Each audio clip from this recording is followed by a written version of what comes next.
Okay, I guess we'll get started. So my apologies. I'm supposed to be getting other students, so we'll just go ahead and get started. Apologize that there are. Oh, they're coming. All right. So apologies for being late. So again, I'm Leroy Wong. I'm the help desk instructor for the help desk, and I'm also the instructional technology specialist for Burlington High School. And Bibby, do you want to turn around and just introduce yourself real quick? Yeah, hi, I'm Bibby. I'm a junior and I'm part of help desk as a field study.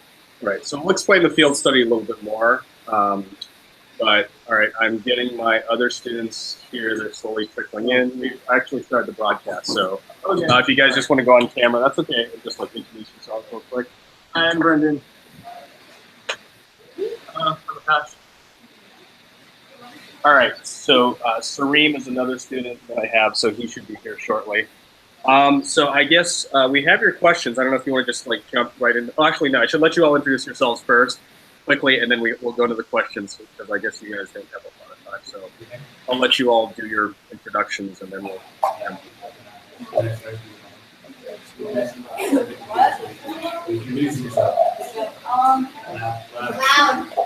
I'm Dylan Galvin, and I'm a technician, and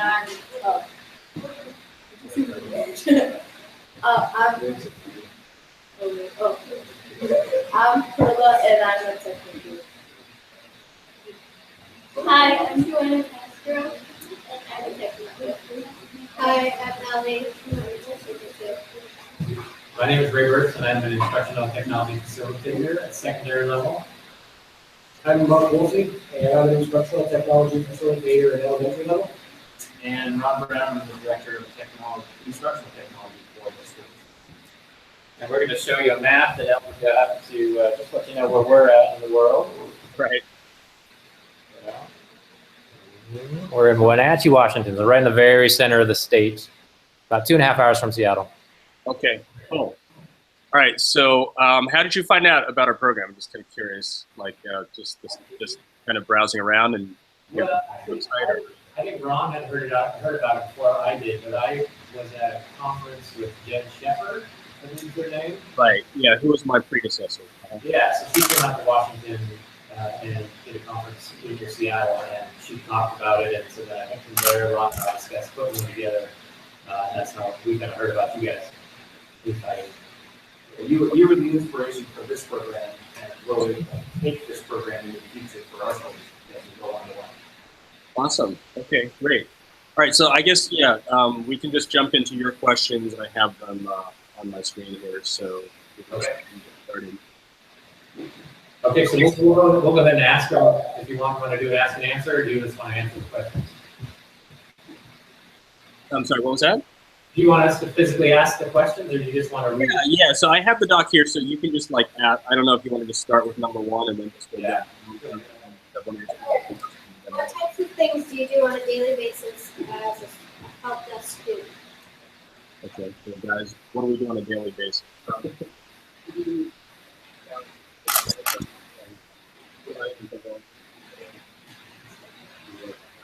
We can't hear you at all. Oh, you can. Oh, sorry. Let's see if we can bring it up a little bit. Don't be shy. All right, I'm going to see if I can plug in speakers so we can hear you guys a little bit better. So I'll work on that.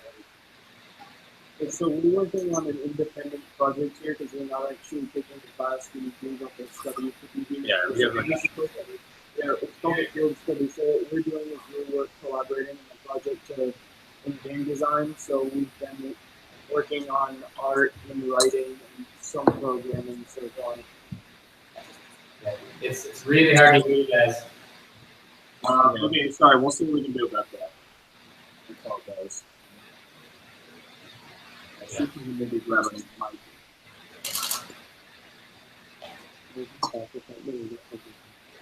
If you tell us your names again, really loud, so we know who we're talking to. Oh, they just want you guys to say your names again. I'm Brendan. I'm Akash. I'm Brendan.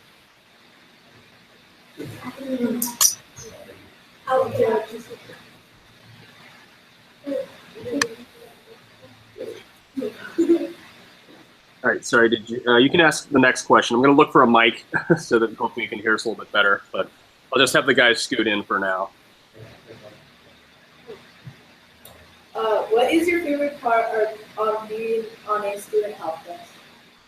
I guess my favorite part is that we can pretty much do any project we want. So like the fact that we're making a video game in school is kind of interesting because most schools can't do that. So Other projects people have chose to do include, like in the other room, they built a computer to set up what they call an AR sandbox, which used a projector and Linux. So they're working on that for, how long were they working on that for? Yeah, so I'll just, sorry, The quickly argument speak is in as I'm looking for Mike. So basically, if you look on our site, we have what's called an augmented reality sandbox. And they worked on that for like several months. So basically it's something where you can manipulate sand and then see like the topography of the sand move around. So we have like a link to it and a video. So definitely check that out on our website if you haven't already. The sound is much better right now. So. Okay. Okay. It's probably just that we moved closer. Yeah, that's probably it. So I'll keep looking for the mic, but keep asking the questions. What is the hardest part of being on the student help desk? I think the hardest part of help desk is trying to learn all the different technologies here, because a lot of students have problems with different devices, and if you want to help everyone in the school, you have to learn a lot of different things. So do students come to you with personal devices too? Yeah, They might. yeah, people. It's less common. I mean, people bring like Chromebooks and iPads. And, Usually. a lot of people have personal laptops also with us and Macs. Do you have a BYOD or BYOT policy at the school, or does everybody have, or you guys one-to-one? Do you guys want to talk about that? You can talk about it, then I can explain further. So It's been an interesting year as far as that goes. We have a one-to-one program with iPads, but a lot of people preferred to use their own laptops. So people were bringing in 3 to 4 devices, including their phones, and it ended up being too much for the school bandwidth. So we have a system where you can bring in as many devices as you want, including the one the school provides to you, but you're only allowed to have one connected to Wi-Fi at a time. Yeah, so you can have up to 2 devices, one being your iPad. Oh yeah, you can 2 devices at a time, Yeah. Right. if you have a good reason. It was a little bit controversial. Sorry if you can't see me. I'll just be off camera. So anyway, what happened was this school year, we did what was called like a network experiment because they were finding that we had like a lot of devices on the network, so that included people's phones and, computers that they brought in if they wanted to supplement the iPad or just have something else besides the iPad. And so I guess essentially they wanted to see if things would improve with the network, which I guess they have said they did, but there was like a lot of, I'll just say, student response to that. Yeah. And so essentially that's when I think 2 days later we said, okay, fine. If you turn in your iPad or you actually like buy out your iPad, so that was mainly juniors and seniors, then you can put on another device as like your instructional device. And then I guess maybe about a month after that, there was a decision made by, I guess, the principal and just IT to say, all right, we'll let you have 2 devices on. As long as one is. As long as one isn't your phone, which of course is still a source of controversy with a lot of folks. Folks saying like, my data plan has gone sky high and everything. So I don't know if you all deal with that sort of thing with the network where you are, but I guess it was kind of an issue here for us. Yeah, we certainly do. Sometimes with our guest network, it's impossible to get on because every kid's got a phone in their pocket that's connected or trying to connect. So yeah, we have those same issues. Yeah. So we have one-to-one across one middle school at 6th grade, and then some various pockets of 5th and 6th graders who, a couple classes here and there that have one-to-one devices. So our eventual goal obviously is to roll out more devices, start in the middle school and then up and down from there with iPads right now. What types of activities are you required to do for your class? Sorry, repeat that question again? What types of activities are you required to do for your class? I think the only requirement is really just to do a project or some type of, as long as you're using your time wisely. Yes. Because we have an independent study. We're not actually taking the class they offer. Yeah. So we don't really have any requirements. Yeah. We just Yeah. said that as long as we're not wasting time, we're good. I can actually speak to that a little bit more. So essentially, these guys are taking this as like a field study, whereas I do have like students that take it as a help desk class. So the field study students, being my first year here, I didn't really know what that meant until these guys came to me and they're like, oh, we want to like do game development. I was like, okay, sure. So I think they're a little bit more freer, I guess. And, like we all definitely work hard within the class, but with the students that actually take the help desk class, they have like a blog that they work on, and it could have like the reflections, it could have reviews and things like that. And they also have like an individualized learning endeavor, which I guess is pretty similar to kind of what these guys are doing. But essentially, a lot of it is kind of dictated by what's kind of happening at the help desk. So I'd say probably like right now, just with the network experiment, it's a lot of students coming in saying that they want to put like a secondary device on. So I guess that's just kind of helping those students get out is kind of like the main thing these days. Okay, great. No one? What is one of the strangest or weirdest situations you've come across? I like that question. So yeah, Sareem's not here right now. I will just, I guess I'll just answer. So it wasn't any one thing that any of these guys dealt with, or actually any other student that's on the help desk, but we sometimes get the occasional, I lost my iPad and I have no idea where it is. So Find My iPad's a great thing to have turned on. Just a tip if you don't already have that turned on, but some students have not. So we can actually like look on an access point to see like, okay, where was this iPad last connecting? But I guess the strangest circumstance of that was when a young lady said, I lost my iPad at home. I was using it and I fell asleep and then it disappeared.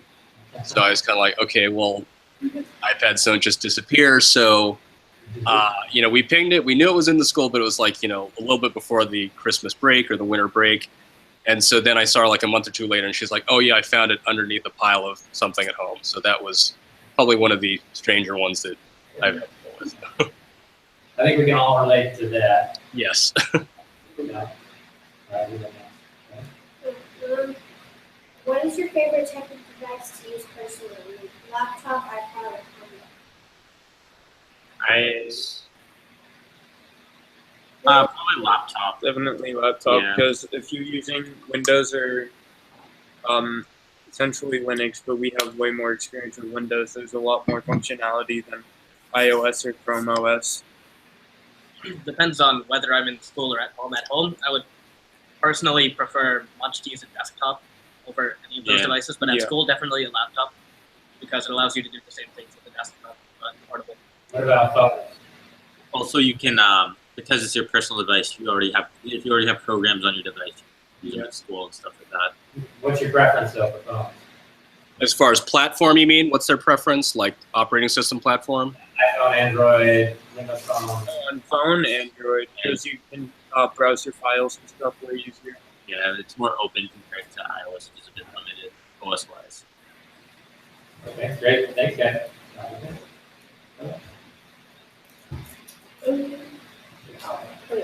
What is the best to use Google Classroom, iPads or Chromebooks? What is the best tool for the Oh. classroom? Do you guys think?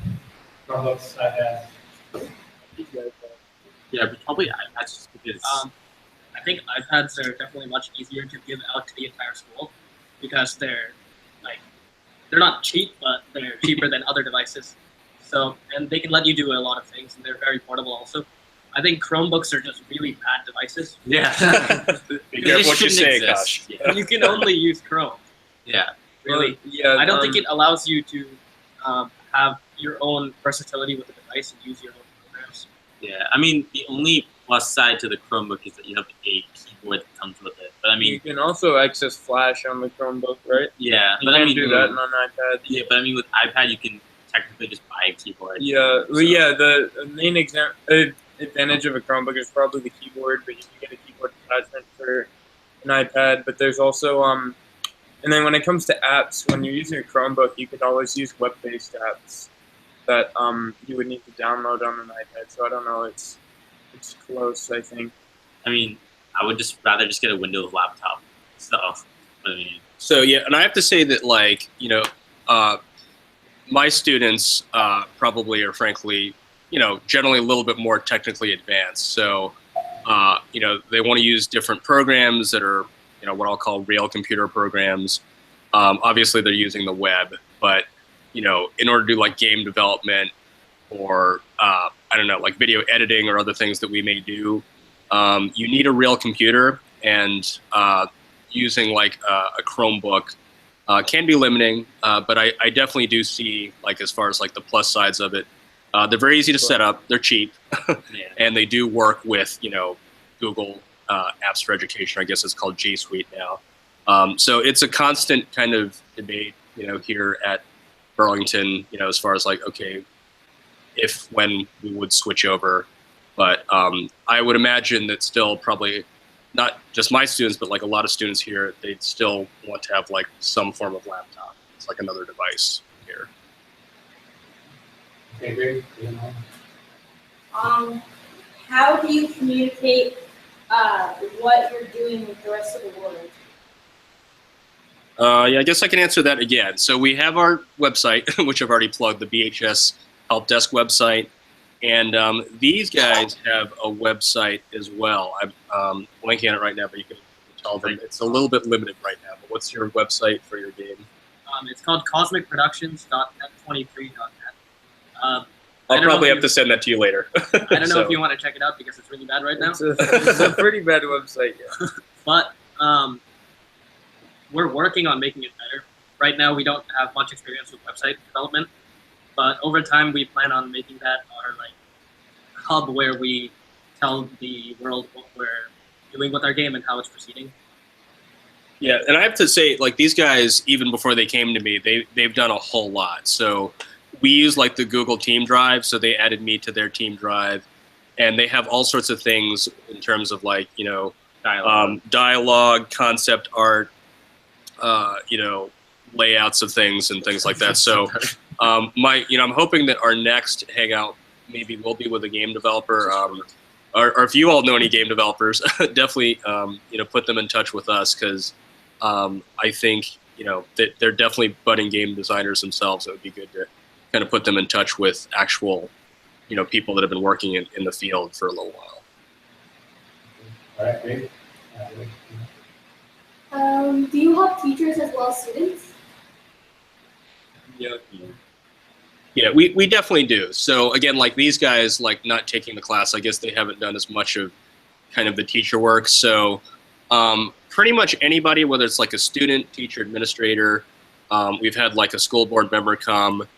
We haven't done like a lot of community work, but like, you know, we would be actually even open to that. But yeah, so anybody really can in the BHS community can come. And sometimes we'll go to like a teacher's classroom to like troubleshoot or do like a quick training on something. Now, do you have, I know you have a drop-in model, but do you also have a tech ticket system that students and our teachers use?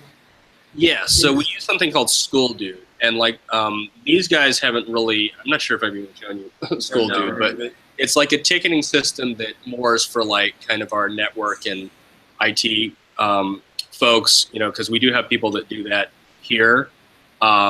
But I haven't really shown it to these guys. What I am thinking of implementing maybe starting next school year is like having just like a simple, I don't know, Google Sheet or something where they're kind of like indicating like, okay, this is who I've helped on such and such a date, and this is what we worked on.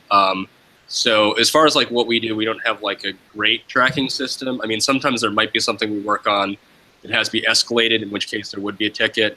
But generally, like ours is like a very quick kind of like drop in. We help them with whatever their issue, then they go. So I guess, you know, we haven't kind of felt the need to have a ticketing system, but probably just for the purposes of tracking, I might just have like a very simple sort of spreadsheet or something next school year. We just use a Google form, and the kids have a web clip on their iPad, and they tap on it, put in where the situation is, where they're at, and These guys get the email and they tell their teacher that they need to help somebody and they go. Right, I did see that. I haven't shown this to these guys, but I was impressed by what you all have in your curriculum, and honestly, it's probably stuff that I want to kind of try to formalize more for next school year. But I did like the things that you sent to us about that. Is it hard to become a help desk student? I mean, I'd say if you're the average student and you want to join help desk, it's going to be difficult to learn all the technologies and stuff that we use. but if you have like technical skills outside of school, Yeah, pretty if easy. you have prior knowledge with technology, then I'd say it's pretty easy. And yeah, I should also say I accept students of like all skill levels. In the beginning, I should give like a very brief history. When they did the iPad one-to-one rollout here, there simply just weren't enough like tech staff to do it. So then that was kind of the reason for the birth of the help desk. And so I think there were actually more students than they actually had slots to do the help desk program. So they did interview students. They would give them kind of like a basic kind of tech, challenge to solve. And it wasn't part of it was maybe just to see what they knew about technology, but just to kind of understand their problem solving, strategies. But now, I would say since we've been doing one-to-one for a while, there have not been as much, there hasn't been as much need, and I would say as a result, well, I don't want to say as a result, but I guess there have not been as many students. But I think one thing that I'm trying to do personally is have more kind of individualized projects. So, with these gentlemen, they were interested in game development, so they came in on a field study. I actually have like 5 or 6 interns that are going to be doing kind of like coding with me. Although I have to say, like, I know very little bit about coding, but they wanted to do kind of like coding projects, so they'll be doing kind of an internship and spending time with me, doing that. So we got about 2 minutes left, so we'll ask probably 2 more questions. Okay. What's the most common request for help you get?